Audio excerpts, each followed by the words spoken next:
it's E Squared Photography. I'm Erin. And I'm Emily, and we are here to keep things simple and fun. Maybe as a photographer, you have what we would call an off season. Well, what in the world do you do in your off season? We are here to give you some insight on some of the things that we do in our off season. And don't forget that every Monday morning, we come out with new videos just for you. And for the best photography tips and tricks, make sure to subscribe to our channel and hit that bell for notifications of future videos.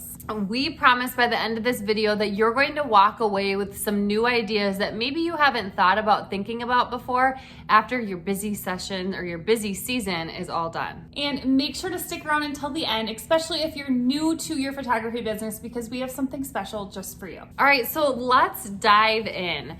So something we do right away at the end of our busy season is we meet in our off season right away. We find that this is most important. If we were to take even a couple weeks off, we're already starting to forget things that maybe we had in our head, or we're forgetting things that we would like to change or add. So we meet right away. So what are some things we talk about? One of the first things we talk about is we are going to discuss what went well. And this goes in all aspects of the photography business. So what went well with our prices? Did we like those? Our workflow before the session, during the session, and after the session. So all parts from start to end inside of our photography business, as far as talking with clients, booking clients, sending out questionnaires at the session, after the session, all of that stuff. We're just kind of listing what is everything that we thought that went really, really well. Did we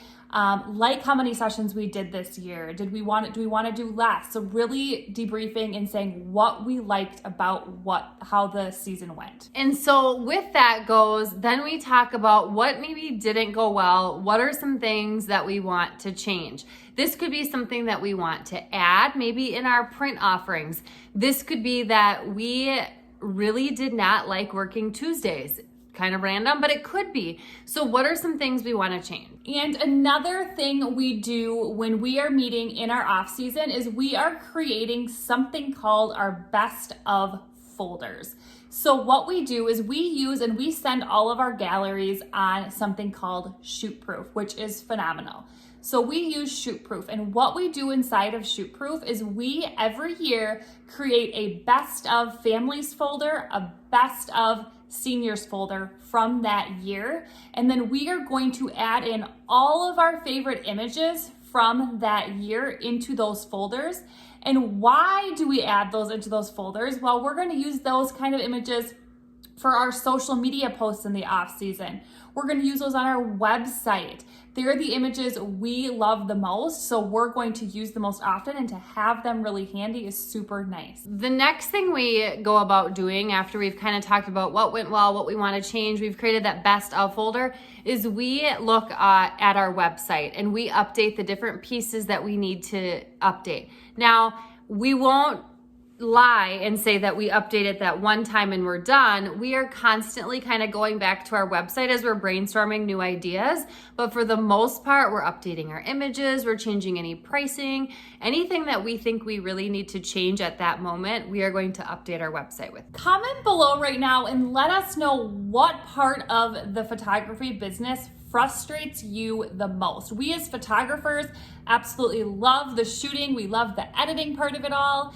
What is the hardest part, the part that you just don't like to do? Comment below and let us know. Something else that we deliver to our clients is a pricing guide for prints, and we also deliver a style guide to our clients. And so with that, we decide that we need to update pieces of that. It might be teeny little bits and pieces. It might be adding new images from the past year to it to jazz it up a little bit, but then we are looking at those to update. Okay, and then one other thing we are going to do when we meet is we are going to set dates for the next year. It seems super early to do that when you have a few months before you start shooting again, but we are going to get those dates set, put them on our calendar, so then when it comes to booking, we don't overbook ourselves. And of course, one of the things that we are going to do every year is set goals so we keep improving in ways that we want to improve. All right, so we hope that that was helpful. We hope that gives you an idea of what we do during our off season.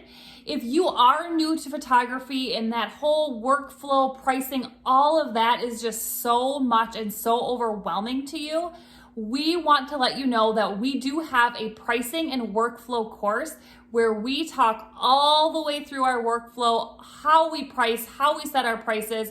We show you templates of all of the different things we give to our clients so you can use those in your business. So if you're interested in that at all, check it out in the video description below. And for now, if you are interested in starting a new business or you are starting your photography business, we have a free download. It's a free business checklist of all of the things we feel are most important to take care of when you are starting your photography business. And if you like this video today, make sure to like, subscribe, and share with a friend so we know to make more videos just like this one. And if you don't already, follow us on Instagram at e2photography. And we will see you next week.